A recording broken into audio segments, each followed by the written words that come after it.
ఇవాళ सब प्लान पत्ता లేదు कामारेड्डी डिक्लेरेशन చెత్తబుట్ట దాఖలైపోయింది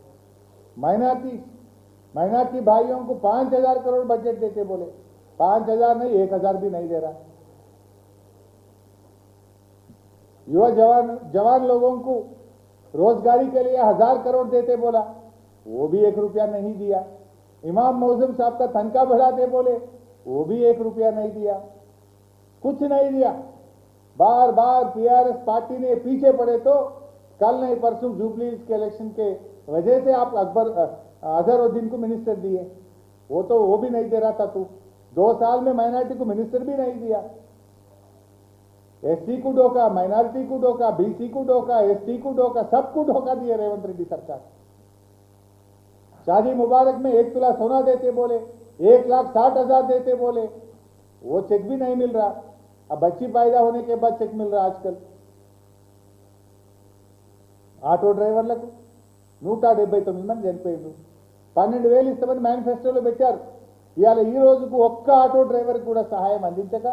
జీవితాలు ఆగమై రోడ్డు మీద పడి 179 మంది ఆటో కార్మికులు ఆత్మహత్య చేసుకున్నారు ఇప్పటికైనా ఆటో కార్మికులకు 12,000 చెల్లించండి చనిపోయిన వారికి 10 లక్షల ఎక్స్గ్రేషియా ఇవ్వాలని మేము ప్రభుత్వాన్ని డిమాండ్ చేస్తా ఉన్నాం ఇక ఉద్యోగుల మీద పగబట్టిండు మాట్లాడితే మీరు బీఆర్ఎస్ వాళ్ళు అంటారట ఉద్యోగులకు పార్టీ ఉండదు ఏ ప్రభుత్వం ఉంటే ఆ ప్రభుత్వంతో పనిచేస్తారు ఉపాధ్యాయ ఉద్యోగులను ఇవాళ దేశంలో 5 డిఏలు పెండింగ్ ఉన్న ఒకే రాష్ట్రం తెలంగాణ రాష్ట్రం పీఆర్సీ ఊసే లేదు మేనిఫెస్టోలోనేమో బీఆర్ఎస్ కంటే బాగా ఇస్తామన్నారు 73% ఇచ్చింది బీఆర్ఎస్ నువ్వు ఒక్కటి కూడా ఇవ్వలే కదా పీఆర్సీ లేదు డిఏ లేవు సరెండర్ లీవ్ పైసలు రావు జీపీఎఫ్ పైసలు రావు పాత బకాయిలు ఇవ్వవు చివరికి ఉద్యోగులు కూడా రిటైర్ అయిన ఉద్యోగులు కానీ ఉద్యోగులు సెక్రటరియట్ చుట్టూ బ్రోకర్ల చుట్టూ తిరిగే పరిస్థితి వచ్చింది కమిషన్లు ఎవరికి ఇస్తే బిల్లు వస్తుంది అని కమిషన్లు ఇచ్చి బిల్లులు పాస్ చేసుకునే పరిస్థితి ఉద్యోగులకు తెచ్చిండు రేవంత్ రెడ్డి ఇవాళ 27 మంది రిటైర్డ్ ఉద్యోగులు మానసిక ఒత్తిడికి లోనైపోయి అనారోగ్యం పాలైతే డబ్బులు లేక ఈరోజు చనిపోయే పరిస్థితి ఏర్పడ్డది చివరికి ఐఏఎస్లు కూడా బలి తీసుకున్నారు మీరు ఒక రిజ్వీ లాంటి ఒక ఉన్నతాధికారి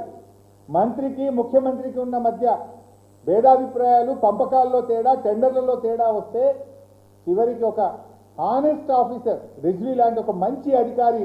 సర్వీస్ నుంచి వైదొలిగే పరిస్థితి వచ్చింది ఇది రాష్ట్రానికి నష్టం కదా ఒక మంచి అధికారిని రాష్ట్రం కోల్పోయింది కదా అనుభవజ్ఞుడైనటువంటి ఒక వెరీ గుడ్ ఆఫీసర్ మీ అవినీతికి మీ పంచాయతీలకు మీ టెండర్లు మీ కాంట్రాక్టర్లకు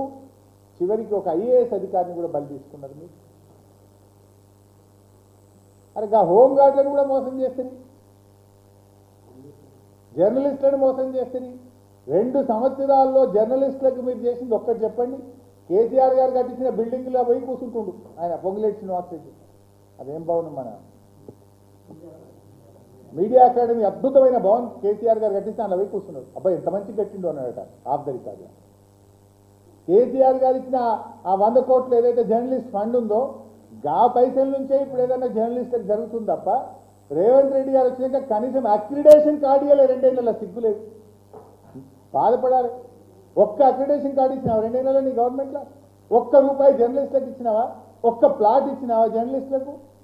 జర్నలిస్టుల సంక్షేమం ఉల్టా ఇంకా యూట్యూబ్ వాళ్ళ మీద కేసులు వాళ్ళ మీద కేసులు జర్నలిస్టుల మీద అరెస్టులు ఇది కదా నువ్వు చేసింది సాగునీటి రంగం సున్నా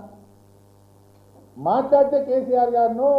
నన్ను మా పార్టీ నాయకులను తిడతాడు నువ్వు చేసింది ఏందా సాగునీటి రంగంలో ఒక్కటి చెప్పు నాకు అసెంబ్లీలో ఉత్తమ్ కుమార్ రెడ్డి గారు లేచి ఏడాదికి 6.5 లక్షల ఎకరాలకు నీళ్ళు ఇస్తా అన్నాడు 2 ఏళ్ళు అయింది మరి 13 లక్షల ఎకరాలకు నీళ్ళు ఇవ్వాలి ఎక్కడిచ్చిందో చెప్తారా 13 లక్షల ఎకరాలకు 2 ఏళ్లలో తమ్మిడిహట్టి దగ్గర తట్టేడు మట్టి తీయలే 80% పూర్తి చేసిన పాలమూరు ప్రాజెక్టును పడావు పెట్టిండ్రు అసలు ముఖ్యమంత్రి పరిస్థితి ఏంటంటే దేవాదులు ఏ బేసిన్లో ఉంటుంది బేసిక్స్ తెలియదు నాకు దేవాదుల రివ్యూలో దేవాదులు ఏ బేసిన్లు ఉంటుంది అని అడుగుతుంది ముఖ్యమంత్రి అది ఇంకా లైవ్ టెలికాస్ట్ టీవీలలో ఆందానికి బంకచెర్ల ఏ బేసిన్లో కడుతుండ్రు అని అడుగుతాడు ఈయన మాట్లాడితే నల్లమల్ల బిడ్డ అంటాడు బంకచెర్ల ఏ బేసిన్లో ఉందో తెలియదు నాకు